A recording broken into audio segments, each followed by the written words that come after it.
แม่คิดว่าอนาคตข้างหน้าเฮาถ้าสมมติว่าเฮามีแฟนแม่ว่าแฟนคนนั้นสิเป็นอะไรอีแม่บ่ฮู้เดาแล้วแฟนคนนั้นสิเป็นแนวใดแม่คิดว่าเขาสิแบบรับเฮาได้บ่แม่คิดว่าเฮาเป็นคนจังได๋เฮาคือสิตีเขาทุกมื้อเลยว่ะคันผู้ที่เข้าฮักเฮาแล้วเขาก็สิรับเฮาได้หั่นแหละเพราะว่าบางทีเอาไปแล้วมันก็เป็นมันบ่แม่นแนวที่ลูกเป็นดิฉันแม่ว่าคันสมมุติว่าเฮาทะเลาะกับแฟนคนนั้นมาแม่ว่าไผสิตีไผก่อนกันแม่ว่าลูกที่ตีเขาก่อนเด้อเนี่ยเด้อก็ลูกที่ตีเขาก่อนอยู่แล้วเขาบ่ทันได้ตีลูกเนาะเพราะว่ายังเพราะว่าลูกใหญ่ขึ้นลูกใหญ่ฮ้อนกว่าเขาเก่งก่อนบ่เก่งกว่าเว้าบ้าแม่ค่ะเป็นคนอ่อนโยนเว้าเรื่องอันนี้ลูกเก่งก่อนอยู่แล้วแม่ว่าเนี่ยเด็กลูกก็ต้องตีเขาก่อนเลยคิดไว้ดีๆเด้อเป็นไผสิมาเป็นแฟนในอนาคตหั่นนะน้องตุ๊กตานี่บ่ต้องยาวมันสิได้ตีน้องตุ๊กตาตีก่อนอุ้มอย่างตัวยังแล้วสมมุติว่าระหว่างผู้หญิงกับผู้ชายแม่คิดว่าคันเฮาลมผู้หญิงแม่สิคิดจะได้แม่บ่มักคันว่าลมผู้หญิงคันว่าลมเพราะว่ามีลูกสาวเดียวว่ะแม่มีลูกสาวเดียวแม่ก็จะให้เอาผัวแล้วก็จะให้มีลูกมีเต้าในอนาคต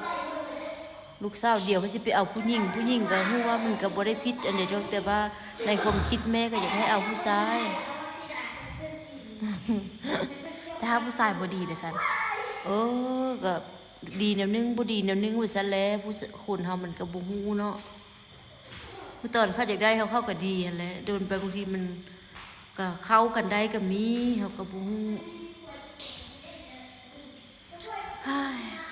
แม่ข้อเฮาซั่นข้อเทคนิควิธีจีบผู้บ่าวแน่แม่บ่ฮู้เด้อแม่อะไรพ่อกับแม่ไผจีบกันแม่ไปไผจีบก่อนก็พ่อตุแล้วเนาะจีบแม่เนาะอะไรแม่บ่เคยจีบผู้บ่าวอ่ะบ่เคยแล้วมีแต่ผู้บ่าวจีบก่อนเฮาก็จังค่อยจีบเขาแล้วเนาะสิเดี๋ยวไปเห็นมักเขาแล้วว่าค่อยมักแกเด้อซะจีบได้บ่ไปขอเบอร์แล้วแหละบ่เอาแล้วค่ะลูกมักมักคนนี้แล้วแต่สุดแล้วก็คือสิเอาแล้วว่า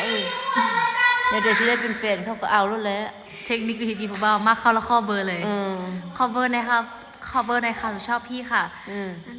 ชอบเมื่อ2 นาทีที่แล้วแบบนั้นเลยวะแล้วแต่ลูกแล้วแต่อนาคตเนาะแล้วแต่อนาคตลูกสิเฮ็ดนั่นเด้อ